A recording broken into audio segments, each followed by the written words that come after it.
Сайн байцгаана уу эрхэм үзэгчид та бүхэндээ баасан гаригийн мэндийг айлтхан хүргэж байна.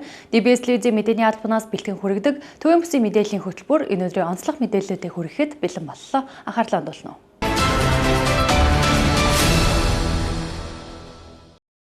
Эхний мэдээ, дархны дулааны сүлжээ төрөмжид хувьцаат компани өнөөдөр нийт ажилтнуудын баярын хурлыг хийлээ. Баярын хурлаас бэлтгэсэн мэдээллийг хүлээн авч үзсэн үү? Өнөөдөр дархны дулааны сүлжээ төрөмжид хувьцаат компани нийт ажилтны хурлаа зохион байгуулж 2025 онд хийсэн ажлын үр дүн, онцгой амжилт бүтээлийг нь үндэслэн шилдэг инженер техникийн ажилтан, шилдэг албан хаагч, шилдэг мэргэжилтэй ажилтнуудад тодруулан шагналыг нь гардуулсан. Мөн эрчим хүчний яам болон аймаг орон нутгийн нэрэмжит шагнал 4 ажилтнанд Орос улсын төлбөрийн дэмжлэг үзүүлэн гэрээ байгуулсан юм а. 2025 оны шилдэг инженер техникийн ажилтнаар дулаан дамжуулах албаны инженер Пүрх Ишиг, шилдэг албан хаагчаар санхүү борлуулалтын хэлтсийн ахлах нэгтлэн бодогч Алтан Цэцэг, шилдэг мэргэжилтэй ажилтнаар төлөвлөлт бодлого зохицуулалтын албаны дулааны оруулгын сэлэсэр Сайнбаяр, дулаан дамжуулах алба, дулааны шугам холон сэлэсэр Төвшинбаяр, мөн дулаан түгээ хангах алба, дулааны оруулгын сэлэсэр Барс Батнаар тодорлоо. Мөн эрчим хүчний яамны тэргүүний ажилтан, санхүү банкны тэргүүний ажилтан, эрчим хүчний яамны хүндэт жуух бичиг, Дархан аймгийн засаг даргын жуух бичгийг тус гардуулан ингэрэг нэмэлхлээ. 2026 онд манай компани манай хамт олон бүтээмжийг дэвшүүлэх ийм жил болгон зарлж нийт 38 зүйл заалт бүхий ажлын төлөвлөгөөгөө танилцууллаа. Гол бас нэг том хөрөнгө оруулалтын ажил манай компани Дархан хотын өсөн нэмж байгаа дулааны эрчим хүчний техник технологи өргөгдөх, шинжлэх төсөл хөтөлбөрүүдийг бид нэр компани дээр боловсруулсан байсан. Сая энэ жил 2026 онд манай эрчим хүчний сайдын багцад манай 2 том төсөл маань одоо ингээд хамрагдаж байна. Энэ баталгаажуулж алгажууллаа. За энэ маань юу гэхээр одоо бид нэр энэ 800-ийн төвш магистрат шугамынхаа дулаалгыг шинжлэх. Ингэсээр бид нар дулааны алдагдлыг бол яг зорилттой төвшөнд бол бууруулж чанартай дулааны эрчим хүчээр хангах юм боломж өгч байгаа. Хоёрдугаарт нь бид нар ноцоос нэг станц гэдэг хамгийн том ноцоос станц гэдэг энийхээ өргөдгөл шинжилгээ ажлыг бол бас 7.1 тэрбум төгрөгөөр одоо бас улсын төсвийн хөрөлтөд хийхээр ингээд батлагдаад алавчаад ингээд явж байна. Тэгэд нийт хамт олондоо хүн дулааны эрчим хүчээр хангагддаг аж ахуйн нэгж айл өрхүүдтэй сар шинийн мэндийг хүргье.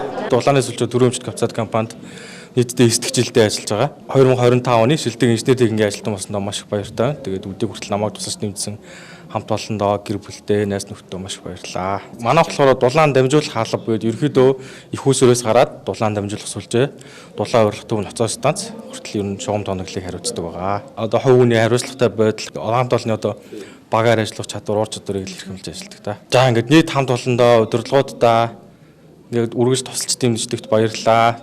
Та бүхнийхээ цаашдын ажил үйлсэд нь өндрөөс өндөр амжилтыг хүсье. Би энэ Дархан дулааны сүлжээний төрөвчд компанид одоо ажиллаж 8 дахь жилдээ орж ин дулааны шугам болон сэлэсрийн ийм албан тушаалтай ажил хийдэг. Тэгээд энэ ондоо оны шилдэг ажилтан болсондоо маш их баяртай байна. Тэгээд одоо тусал дэмжлэг хамт олон болон одоо гэр бүл ах эгч одоо хамаатан садангуудаа бүгдэнд нь баярлаа. 25 он ерөнхийдөө их хүйтэн одоо тэгээд хүүсрээсээ ирнэ ачаал бол тулцсан бас их хүнд жилиг бол бид өнгөрөөлөө ирнэ. Тэгэд энэ бүхнийг даваа гарсандаа маш их баяртай байна. Тэгээд хамт олонтой цаашдын өндөр амжилт хүсье. Төлөвлөлт бодлого зохицуулалтын албаны аж ахуйн нэгж хариуцсан бос байгаа. Одоо 4 дахь жилдээ ажиллаж байна. 2025 оны ажлын маань бүтээлийг үнэлээд шилдэг ажилтнаар туссан үнээр баяртай байна. 25 он хэр ачаалттай жил байна. Ерөнхийдөө аж ахуйн нэгжийн хувьд бол үнэхээр их ачаалттай жил байлаа. Тэгээд удирдлагуудаа маш их баярлалаа гэж хэлээ. Цаашдаа улам хичээж ажиллах болно. За баярлалаа. Би компанид 4 дахь жилдээ ажиллаад ерөнхийдөө бол хэд ажиллагаад Дархан дулааны сүлжээнд инженерээр анх ажилд орж исэн. Инженерээр, төс үзлийн инженер, засварын инженер, хяналтын инженер, хабын инженерээр ажиллаад өнөөдөр хамт олондоо хүнлүүдэд энэ сайхан шагналыг авсандаа баяртай байна. Баярлалаа. Байгууллагад одоо ажиллаад 10 жил болж байгаа. Тэгээд 2025 оныхаа ажил үйлсийг үнэлүүлээд эрчим хүчний яамны шагнал авсандаа маш их баяртай байна. Хамт олондоо өндрөөс өндөр ажлын амжилт хүсье. Эрүүлэг хийх хүсье. Хамт олондоо энэ өдрийн баярын мэндийг хүргээд эцэг дулааны илж болсон бүх сайхан хамт олондоо баярлалаа гэж хэлье. Байгууллагатай ажиллаад нэлээдгүй хугацааг өнгөрөөж байна. Одоо тэгээд салбарын тэргүүний эрчим хүчний тэргүүний гэдэг шагнал авсандаа маш их баяртай байна.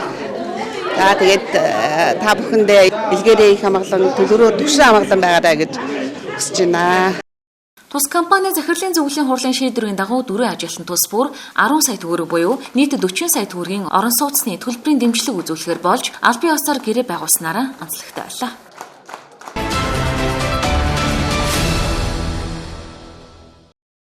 Дараагийн мэдээ. Болцангийн нэрэмжит хоккей аврах шалгаруулах тэмцээн 10 дахь удаага Дархан хотын найрамдал бүсэн талбайд зохион байгуулагдаж байна. Өнөөдөр буюу 2026 оны 2 дугаар сарын 6-ны өдөр тэмцээн явагдаж эхэллээ. Болцангийн нэрэмжит найрамдлын Дархан хоккей аврах шалгаруулах тэмцээн Дархан хотноо 2026 оны 2 дугаар сарын 6-наас 8-ны өдрүүдэд зохион байгуулагдаж байна. Өнөөдөр буюу 2 дугаар сарын 6-ны өдөр багуудын тоглолт эхэлсэн бөгөөд нэг багт 2-3 залуу тамирчин тоглож байгаа нь тэмцээнийг илүү өрсөлдөөнтэй болгож байна. Нийт 10 багийн 140 гаруй тамирчин хоккей аврах шалгаруулах тэмцээнд оролцож байна. Дархан аймгийн найрамдал бүсэн талбайд эхний өдөр явагдаж байгаа болцсон 2026 оны тэмцээн явагдаж байна. За энэ тэмцээн нийтдээ 2 насны ангиллаар 10 баг оролцож байгаа. 10 багийн 150 гаруй тамирчин гэсэн үг. За ингээд үндсэндээ бол бас Монголын хоккей сонирхчдын хувьд хөгжүүн дэмжлэгчдийн хувьд нэлээд одоо хоккейний одоо нэлээд баяр болж байгааг хэлцдэхгүй байна. За манай энэ болцсон тэмцээн бол 2016 оноос хойш одоо 10 жилд үргэлжилж байгаа юм онцлогтой. За болцсон тэмцээнд бас цаашдаа хоккейчдын тоог нэмэх үйлдэл бид нар энэ хоккей ахмадынхаа баг залуу тамирчдыг бас оруулж ирсэн байгаа. 2 залуу тамирчид тоглох болсноороо бас энэ хоккейн тэмцээний минь дурд хүч тийм ээ дуршлаг ингээд хосолсон ийм сайхан тоглолтууд явагдаж байна. За маргааш нээлттэй ажиллагаа улам 1 цагаас за бүтэн сайнны орой хаалттай ажиллагааны үйл ажиллагаа болох бах. За ямар ч өнөөдрийн хувьд бол эхний тоглолтоо 4 тоглолт явагдаад ингээд маш сайхан амжилттай тоглож байна. Одоо тоглолтод орсон бүх тамирчин сэтгэл сангалуун байгаа байна. За энэ жил өвлийн сезоны гол тэмцээн бол 2026 оны Болцангийн нэрвж тэмцээн. Энэ бол маш том арга хэмжээний тэмцээн болдог. Энэ одоо 2014 оноос хойш уламжлал болгон зохион байгуулдаг хоккейчдын бас өсвөн хүлээдэг нэлээд ач холбогдолтой тэмцээн байгаа. Энэ тэмцээн 3 өдөр үргэлжилнэ. За манай энэ тэмцээнийг бол байнга явуулдаг. Тэгээ бид бол одоо энэ тэмцээний өсвөн хүлээснээр тамирчдын ур чадвар дээшлэн бас шинээр тамирчид нэмэгдэж хоккей сонирхчдоос нэмэгдэж байж байгаа. Тийм болохоор одоо манай энэ тэмцээнд одоо хамгийн гол нь багнуураас ирсэн байгаа. Тэгээ энэ одоо 2 насны англиар явагдаж байгаа тэмцээн маань 40 наснд 5 баг байна. 50 наснд 5 баг байна. Ингээд 10 багтаа нийт 100 гаруй тамирчид 3 өдрийн турш өрсөлдөж 8-ны өдөр ингээд тэмцээнийхээ шударган дээр үр дүнгээ харнаа. Тэгээ та бүхэн одоо энэ тэмцээнийг ирж үзээрэй. Шууд дамжуулалтаар DBS телевиз болон хоккей пэйж хаягуудаар шууд дамжуулалтууд явагдаж байгаа. Тэгээд дээрээс нэмж хэлэхэд манай энэ хоккей спорт хөгжүүлэхэд одоо маш үр дүнтэй хувь нэмэр оруулдаг. Одоо манай хоккей холбооны ерөнхийлөгч Болын Жавхлан маань бол одоо хоккей спортын төлөө бас нэлээд харамгүй сэтгэл гаргаж энэ тэмцээнүүдийг уламжлал болгон явуулахад маш их нэмэр оруулдаг. Тэгээд одоо цаашийн тэмцээн уралдааны өшөө өргөжүүлээд явуулахыг бид бол маш их хүсэн хүлээж олон тэмцээн гадаадын болон дотоодын тэмцээн амжилт авчрах хаа сүүлийн үед бол маш өргөн хүрээтэй тэмцээнүүд бол явагддаг болсон гэж. Энэхүү тэмцээн нь өвлийн спортыг хөгжүүлэхэд үнэтэй хувь нэмэр оруулсан онцлог тэмцээн юм а. Хоккей сонирхогчид та бүхнийг мөсөн дээрх хурд хүч, ур чадварын өрсөлдөөнийг үзэж сонирхохыг урьж байна. Тэмцээн Дархан хотын найрамдал мөсөн талбайд зохион байгуулагдаж байна.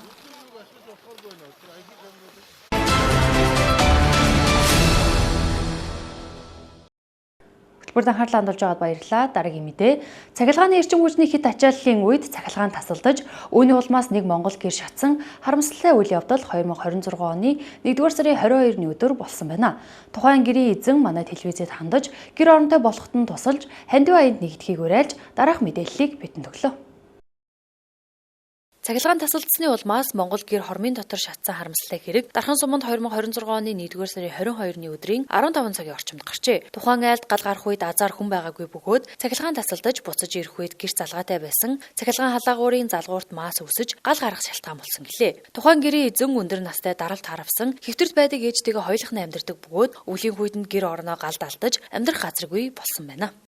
2026 оны 1 сарын 22-нд ээжтэй зүг амьдардаг байсан орон гэрээ цахилгааны баасны явуулмаас ингээд алдаад галд алдаад тэгээд одоо өвлийн үүдэнд ингээд орох оронгоо ингээд амьдрах байргүй газаргүй болцсон.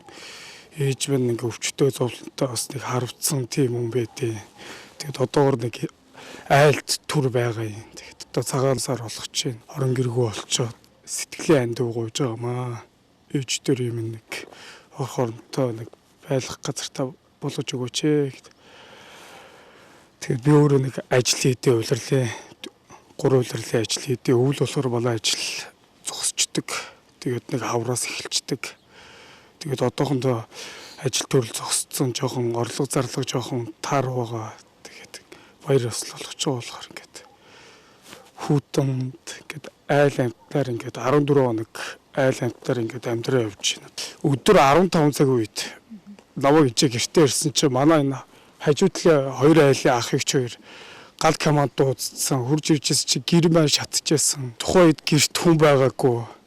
Азар ямар ч хүн байгаагүй. Нөгөө тог нөгөө нэг хэлбэлцээд нэг тог ирж бариад тэр үед нөгөө тээлийн залгуур асфальтаас бохгүй залгуур нь тэгээ нөгөө гингэнд тог тасарчаад ирээд хүүтэ утсан нөгөө ирсэн тогны уцтай одоо нөгөө бааслаад халуун хүүтэ авсарна гэдэг шиг тэгээл нэг дотроо тэр нэг залгуурлахын утсан тэгээ нөгөө маас өгвөл тэгэл тэрнээс болвол гэр орон маань ингээл шатаа тиймэрхүүл байдалтай болчлоо. Тэгээд балаа ээж болохоор одоо нодлон жил даралт харвсан хүн байдаг байхгүй юу? Хөл гар нь муутай явж чадахгүй. Одоогийн байдлаар нэг айлд түр байгаа юм. Тэгээд ер нь энэ талаар гэр орон шатсан талаар ерөөсөө хэлээгүй байгаа юм.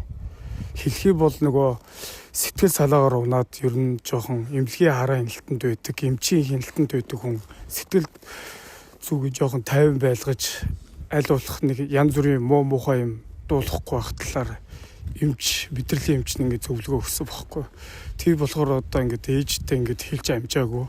Тэгээд өөрөө ингээд айл амтнаар ингээд гадуур дотуур нэг машин дэргэндээ нэг тэгэл нэг аль болох боломжтой хонох газар юу вэ? Тэр болгоноор тэгэл хонж барайл явжлаа юм л да. Чи ээж маань ингээд гэртээ ирж цагаан сараа хийн гэд болдгоо бүр. Тэр дээр нь одоо би тэгээд өөрөө тэгээ яг юу гэж хэлэхээ мэдэхгүй бас тэгэл жоохон сэтгэл зүй жоохон тийм эмзэглэлтэй л байна л та. Тэгээ та бүхлээсээ тэгээд ингээд сэтгэлийн андуугаа да ээжүүдээр юм ингээд нэг орох оронтой нэг байх газартаа болгож өгөөч ээ. Та хэдийнхаа ингээд нэг буйныг ингээд тааж амьдрнаа, сайхан амьдрнаа гэж хэлье да. Иймд та бүхнийг чин сэтгэлийн хандив, сэтгэлийн дэмжлэг үзүүлэхийг уриалж байна.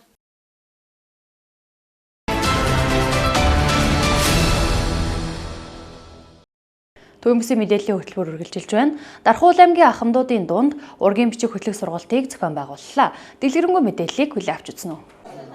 Дархуул аймгийн ахмадын хороо гэр бүлийн түүхийн Төв Аз номхон далайн орнуудын төслийн багтаа хамтран ажиллаж байна. Энэ хүрээнд өнөөдөр ахмадын угийн бичгийн үзэсгэлэн дэлгэгдсэн юм. Үзэсгэлэнд Дархан сумын 18 баг болон Орхон хонгороо Шаран ус сумдаас хүрэлцэн ирсэн ахмадууд оролцсон. Өөрсдийн угийн бичгээ хэрхэн хөтөлж байгаа болон үр хавч үедээ хэрхэн өвлүүлэн үлдээж байгаа тухай өөрсдийн арга барилаасаа хуваалцсан юм.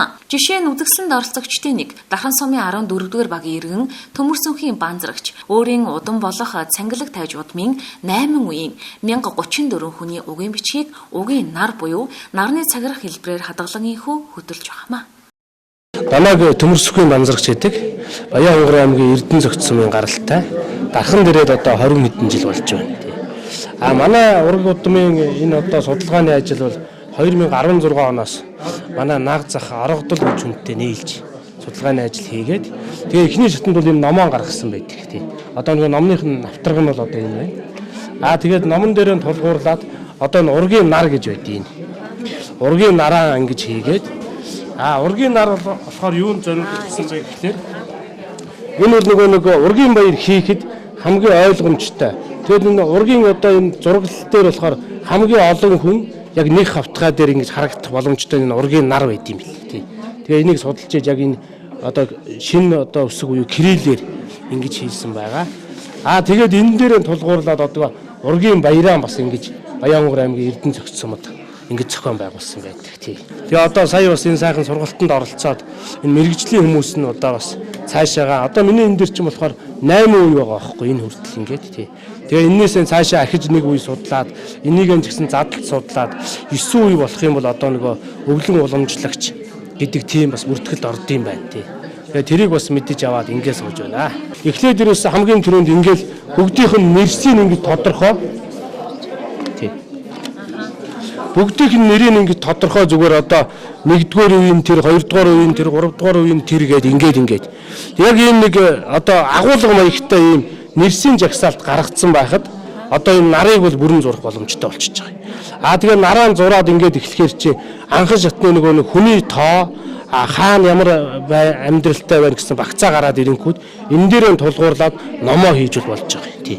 Тэгэхээр бол эхнийх нь өрөөсөө өөр өөрснийхөө мэддэг хүмүүсийн нэрийн жагсаалтыг гаргаад ингээл өвлүүлээд үлдээгээд байхад бол энд гарах, ном гарах, тэгээ ургийн судалгаа бүрэн болоход бол бүрэн боломжтой гэж харж байна. Жишээлбэл таны эхнэр хоёрын нэр хаана вэ? Тодороос. Одоо энэ байна. Цангалаг тайж гэдэг хүн бол одоо Мэжид Дандав гэсэн 2 хүүхэдтэй. Мэжид нь болохоор 6 хүүхэдтэй. Мэжидийнх нь 2 дахь хүү том хүү нөгөө 2 дахь хүүхэд том хүү. Архичаагийн төмөрсөхийн банзрагч гэж энэ байна. Тий, банзрагч одоо Пагам гэж их нэртэй. Ингээд 3 хүүхэдтэй, буян заяа, наран буян, мантах гэсэн 3 хүүхэдтэй гэж ингэж гарч ирсэн байна. Энэ дээр тоолж үтсэн 1034 хүний нэр байл. Тий. Энэ цангалаг тайж гэдэг хүн манаас хэдэн оны үед амьдарч ирсэн хүн? Энэ одоо 1900 оны ихээр 1800 оны сүүлээр амьдарч ирсэн гэсэн тийм ерөнхий тооцоол гаргаж байгаа юм. За ер нь бол угийн бичгийн хөтлөх энэ эргэзэг эзэд нь бол ахмадууд юм байна гэдэг ийм ойлголтод төрсэн. Тэгэхээр ахмадууд энэ угийн бичгийг хөтлөж иж Монгол орон, Монгол үндэстэн гэр бүл бүгдээрээ угийн бичгтэн болно. За энийг ахмадууд энэ угийн бичгийг хөтлөхийн тулд бид нэр сургалт явуулж байгаа. За сургалт явуулахад мэдээж одоо манай төр засгаас гаргасан ерөнхийлөгчийн зарлаг засгийн газрын тогтоолууд гэдэг ингээд хууль эрхцээ үндсүүдээс гадна ямар арга зүгээр, ямар одоо хэлбэр төрлөөр энэ угийн бичгийг бид нэр хөтлөх вэ гэдэг энэ асуудлыг эрэл хайгуул хийж байгаа. За энэний хүрээнд бид нэр Америкийн нэгдсэн улсын Юта мужийн Содлик хотын гэр бүлийн түүхийн хөгжлийн төв гэдэг ийм төрийн бас байгууллагатай, олон улсын төрийн бас байгууллагатай хамтран ажиллахаар ингэж өнөөдрийн энэ одоо үйл ажиллагаа явуулж байгаа юм. За энд одоо манай ахмадууд маань өнөөдөр энэ угийн бичгийн үзэсгэлэнт энэ одоо зочид төлөөлөгчдөд үзүүлж харуулж өөрснийхөө одоо туршлагаа одоо танилцуулж байна. За бид нар Америкийн нэгдсэн улсын энэ байгууллагаас авах юм өгөхөөр бид нар угийн бичгийн энэ хөтөлбөрийн асуудлыг яаж цахимжуулах вэ? Өнөөдрийн энэ одоо оюунлаг ертөнцид тийм ээ яаж бид нар энэ ахмадуудыг хөл нээлүүлэх вэ гэдэг энэ талаас нь одоо бид нэр илүү анхаарч энэ талаар энэ байгууллагатай хамтран ажиллах энэ чиглэлийг баримталж байгаа. Би Ховд аймгийн Алтай суманд төрсэн хүн. Эдгөө одоо Дархан улс аймгийн 10 дугаар багт амьдрал суудаг юм аа. Уулын мэрэгжил маань эмч хүн юм байгаа юм. За эмч хүний хувьд одоо юу гэж бодож сэтгэвтэй гэвэл одоо залуус маань ирүүл байгаасаа. Одоо ер нь удам өгсөө ариун цэвэр ариун байх нь бол одоо хүн амын өсөлт ерөн цаашдаа улс их орны тусгаар тогтмол чухал юм аа. Энэ үднээс би одоо 41 жил эмч хийсний хувьд тэтгэврт харангуйтай үлдэх өвгөд ийм одоо удам сүдрийн ном гаргалаа. За энэ номонд бол одоо яг би яруу найргаас гадна одоо хамгийн гол нь энэ миний хүүхдүүдийн одоо удам судар болох энэ харчин овгийн тухай, өөрийн удам судар болох одоо тод баярын тухай ингэж оруулсан. За тэгээд энд бол одоо 7 үе хүртэл энэ харчин овгоход 16 онд байхад одоо 7 үе хүртэл одоо 7 дугаар үеийн чинь төрөл садан инэ гэж одоо бичих жишээ нь. Тэгэхээр одоо би 9 үеэс одоо хэтэрсэн 11 үе болсон учраас одоо би дахиад одоо 27 оноос хэтэрхүүгээр дахиж ургийн баяр хийгээд овгоо нойрчлох одоо ийм шаардлага бүртгэж тулаад байгаа юм шүү. За ийм учиртай. За тэгээд энэ номыг бол би 14 онд энэ ном гаргаад 16 онд одоо ургийн баяр хийсэн. Ургийн баяр хийхдээ зориулээд энэ номыг гаргасан.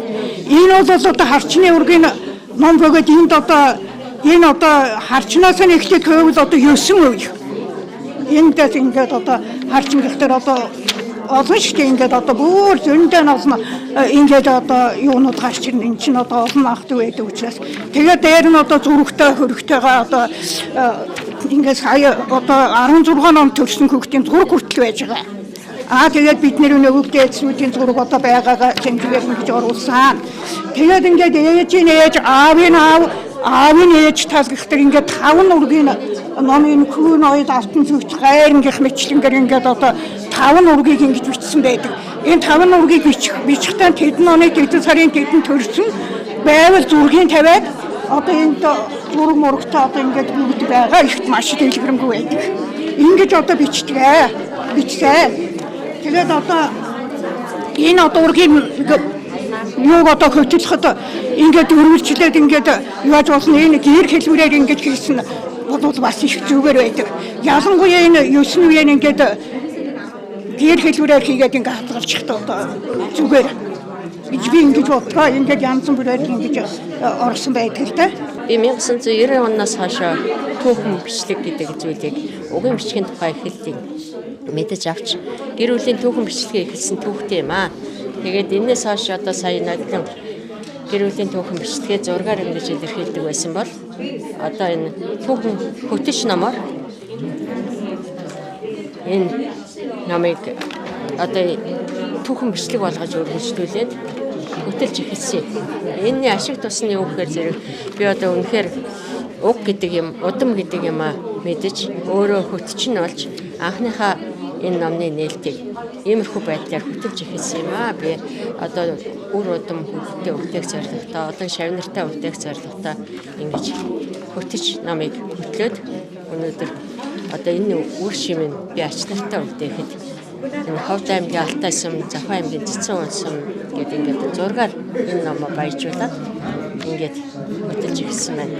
Үр ач хөвгөд үлдэхэд бахархалтай юм аа. Миний одоо 700-аас 800-аад энэ хүний үргэлжлэл өөр удам болж ингэж үргэлжилж байгаа. Тэгээд өөрийнхөө одоо гайхалтай дурсгалтай зүйлүүдийг зургаар фотогоор энэ номонд тавсаргаж Москва, Бээжин одоо миний хамгийн сүүлд явсан Хайнан, Саяан гэсэн улсуудын явсан тэр түүх аялал маань одоо анхны шавнар маань намайг ийм сайхан юмар аялуулсан. Гавьяатын дайтай шагнал байлаа гэж үзэж байлаа. Тэгээд сайхан байдаг маа юм үргэлж 1800-аад оны сүүлчээс байгуулагдсан гэр бүлийн түүхийн байгууллага нь ашигын бусаар хүмүүст угийн бичгээ хэрхэн бичиж хадгалж өглөөлөх үйл ажиллагаа хэрэгжүүлдэг гэлээ. Family Search Org хаягаар нэвтрэн ургийн бичгээ эхлүүлэх, өв соёлын хадгалан үлдээх бүрэн боломжтой юм байна. Одоо би болохоор гэр бүлийн түүхийг судлах төвийн Аз номхон талын орнуудыг хариуцсан багийн төслийн үдирдэгчээр ажиллаж эхэлж байгаа юм хүн байгаа юм. Тэгээд манайхан Монгол хүн учраас Монгол руу аль болох одоо илүү тусламж татах хэрэгтэй. За гэр бүлийн түүхийн төв болохоос нэг ашигын бус, төрийн бус байгууллага Америкт байдаг. За нийтдээ манай байгууллага 1894 онд байгуулагдсан. Тэрнээс хойш 7 тэрбум шахам одоо хүмүүсийн ургийн бичиг түүхийг хадгалж байгаа ийм байгууллага байдгийг. За нийтдээ 170 гаруй улстай хамтарч ажилладаг.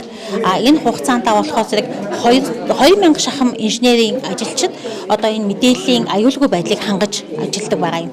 Тэгэхээр хүн болгонд ургийн бичгээ хийхэд нь төсөв одоо төхөн болохын тулд бид нар одоо ургийн бичиг хөтлөх маш одоо сайн боловсруулагдсан ийм програм хөтөлбөрийг хүмүүс санал болгодог.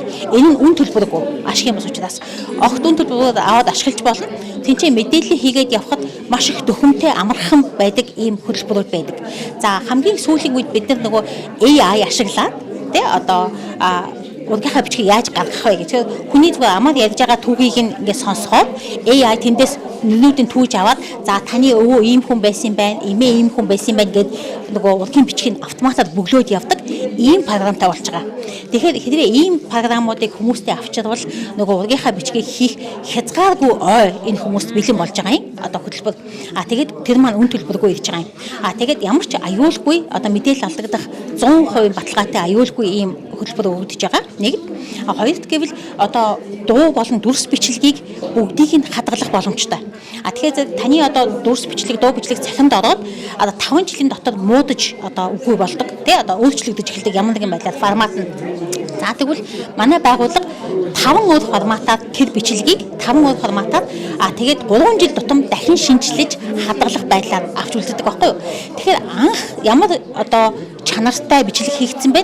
Тэр чанар нь алдагдлаггүйгээр үүрт хадгалагдана гэсэн үг. Тэгэхээр ийм том боломжийг одоо манай ард түмэн битгий алдаасай хэрэглээсэй гэж бодсон учраас одоо энэ хүмүүстэй хамтарч ажиллах сонирхолтой байгаа юм. Энэ болохоор бидэнд аль хэдийн монгол хэл дээр одоо хөтөлбөрийнхөө веб хуудсыг одоо хөгжүүлээд эхэлсэн байгаа. Тэгээд веб хуудсныхаа QR кодыг өгж гин шууд хаягийг өгж байгаа. Тэр лөө ороод одоо данс нээгээд өөрийнхөө бүх хэрэгцээтэй гэж байгаа мэдээллийг хадгалуулж болно. Гэхдээ монгол хүний хувь хүний нууцыг хадгалах хуулийн дагуу хууль эрх зүйн бүх одоо шатыг одоо шатны дагуу ажиллах ёстой учраас бид нар амьд одоо байгаа хүмүүсийн мэдээллийг бол маш чандлан нууцж хадгалдаг. Зөвхөн одоо нас бараад 170 жил болсон хүмүүсийн мэдээлэл бусад хүмүүс нээж харж магадгүй байгаа. Гэхдээ яг тэр хөтөлбөрөөр ороод мэдээлэл хадгалсан хүн л тэр мэдээллийн түлхүүрийг атгаж байгаа гэсэн үг. Өөр хинч тэр рүү орж харах эрх байхгүй. Яг одоо жишээлбэл та мэдээлэл хадгалуулаа гэхэд та нөхөртөө ч юм уу, дүүдээ ч юм уу, за энэ рүү ороод хар одоо манай ээжийн тал, манай аавын тал ийм хүмүүс байсан байна гэд үзүүлж өөрөө мэдээлэл хуваалцаж болно. Бусад тохиолдолд бол тэр мэдээлэл зөвхөн танийгаас л хадгалагдана гэсэн үг. 100% баталгаатай нууцлалыг Та өөрөөсөө дээш дөнгөж 3-4 дахь үеэл мэддэг. Үүнээс цаашаа өгдөөцөө мэдэж, угийн бичгийг хөтлөхийн тулд эхлээд ураг төрлийн ахмад наснууцтайгаа уулзаж мэдээлэл цуглуулах, архивын байгууллагад хандах, мөн олон улсын гэр бүлийн түүхийн байгууллагад хандаж, цахим хаягнаас нь мэдээлэл авах бүрэн боломжтой.